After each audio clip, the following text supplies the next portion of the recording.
ನಮಸ್ಕಾರ ಸ್ನೇಹಿತರೆ, ನಮ್ಮ ಚಾನಲ್ಗೆ ನಿಮಗೆಲ್ಲರಿಗೂ ಸ್ವಾಗತ. ಇತ್ತೀಚೆಗೆ ಸಾಮಾಜಿಕ ಜಾಲತಾಣಗಳಲ್ಲಿ ಒಂದು ಸುದ್ದಿ ತುಂಬಾ ವೈರಲ್ ಆಗ್ತಿದೆ.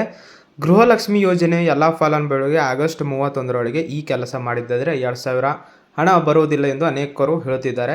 ಹಾಗಾದರೆ ಈ ಸುದ್ದಿ ನಿಜವಾ? ಸರ್ಕಾರ ಹೊಸ ರೂಲ್ ಜಾರಿಗೆ ತಂದಿದೆಯಾ ಅಥವಾ ಇದು ಕೆಲವರು ಅಂತಿದೆಯಾ ಅಂತ ಈ ವಿಡಿಯೋನ ಕೊನೆವರೆಗೂ ನೋಡಿ. ಸಂಪೂರ್ಣ ಮಾಹಿತಿಯನ್ನು ಸರಳದಲ್ಲಿ ಕನ್ನಡದಲ್ಲಿ ತಿಳಿಸ್ತೀನಿ. ಕಂಪ್ಲೀಟಾಗಿ ವಿಡಿಯೋನ ನೋಡಿ.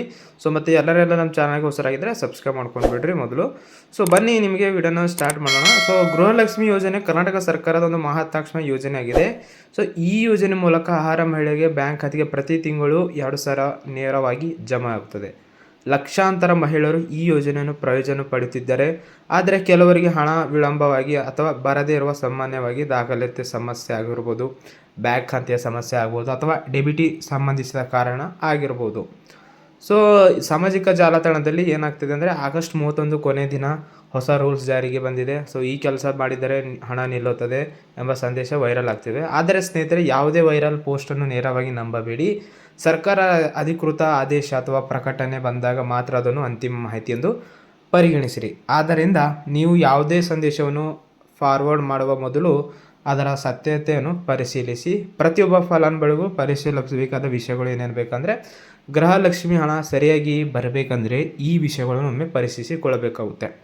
ಆಧಾರ್ ಕಾರ್ಡ್ ಮತ್ತು ಬ್ಯಾಂಕ್ ಖಾತೆಯ ಲಿಂಕ್ ಆಗಿದೆಯಲ್ಲ ಅಂತ ನಿಮ್ಮ ಬ್ಯಾಂಕ್ ಖಾತೆಯ ಆಧಾರ್ ಲಿಂಕನ್ನು ಆಗಿರುವುದು ಮುಖ್ಯ, ನೀವು ಚೆಕ್ ಮಾಡ್ಕೊಳ್ಬೇಕು. ಮತ್ತು ಎರಡನೇದಾಗಿ ಡಿ.ಬಿ.ಟಿ ಸಕ್ರಿಯವಾಗಿದ್ದರೆ, ಅದು ಡೈರೆಕ್ಟ್ ಬೆನಿಫಿಟ್ ಟ್ರಾನ್ಸ್ಫರ್ ಅಂತ ಇರುತ್ತಲ್ಲ, ಸಕ್ರಿಯವಾಗಿದೆ ಇದು ಎಂದು ನಿಮ್ಮ ಬ್ಯಾಂಕನ್ನು ಕೇಳಿ. ಮತ್ತು ಬ್ಯಾಂಕ್ ಖಾತೆಯ ಸಕ್ರಿಯವಾಗಿದೆಯಲ್ಲ ಅಂತ ನೋಡ್ಕೊಳ್ಳಿ. ಭಾಳ ದಿನಗಳೇ ಬಳಸದಿರುವ ಖಾತೆಯನ್ನು ಕೆಲವೊಮ್ಮೆ ಸಮಸ್ಯೆಗಳು ಉಂಟಾಗ್ಬೋದು. ಮತ್ತು ನಾಲ್ಕನೇದಾಗಿ ದಾಖಲೆಗಳ ಹೆಸರು, ವಿಳಾಸ ಅಥವಾ ಆಧಾರ್ ವಿವರಗಳು ತಪ್ಪಿಲ್ಲವ ಅಂತ ಒಂದು ನೋಡ್ಕೊಳ್ಳಿ. ಸಣ್ಣ ಸಣ್ಣ ತಪ್ಪಿನಿಂದಲೂ ಹಣ ಜಮಾಗಳು ವಿಳಂಬವಾಗಬಹುದು. ಹಣ ಬರದಿದ್ದರೆ ಏನು ಮಾಡಬೇಕು? ಮೊದಲು ಬ್ಯಾಂಕ್ಗೆ ಭೇಟಿ ನೀಡಿ, ನಂತರ ಗ್ರಾಮ 1, ಕರ್ನಾಟಕ 1 ಅಥವಾ ಸಂಬಂಧಿಸಿದ ಅಧಿಕಾರಿಗಳನ್ನು ಸಂಪರ್ಕಿಸಿ.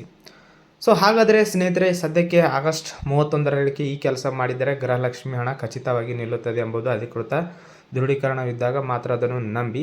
ಅಧಿಕೃತ ಮಾಹಿತಿಯನ್ನು ಗಮನಿಸಿ, ದಾಖಲೆಗಳನ್ನು ಸರಿಯಾಗಿ ಇಟ್ಕೊಳ್ಳಿ ಮತ್ತು ಯಾವುದೇ ವದಂತಿಗಳನ್ನು ಕಿವಿಗೊಳ್ಳಬೇಡಿ. ಈ ವಿಡಿಯೋನ ನಿಮಗೆ ಉಪಯುಕ್ತವಾಗಿದ್ದರೆ ಒಂದು ಲೈಕ್ ಮಾಡಿ ಮತ್ತು ನಿಮ್ಮ ಸ್ನೇಹಿತರ ಒಂದು ವಿಡಿಯೋನ ಶೇರ್ ಮಾಡಿ. ಹಾಗೂ ಇಂತಹ ಸರ್ಕಾರಿ ಯೋಜನೆಗಳ ನಿಖರ ಮಾಹಿತಿ ನಮ್ಮ ಚಾನಲನ್ನು ಸಬ್ಸ್ಕ್ರೈಬ್ ಮಾಡ್ಕೊಂಡ್ಬಿಡ್ರಿ. ವಿಡಿಯೋ ನೋಡಿದ್ದಕ್ಕೆ ಧನ್ಯವಾದ. ಮತ್ತೆ ಮುಂದಿನ ವಿಡಿಯೋದಲ್ಲಿ ಸಿಗೋಣ.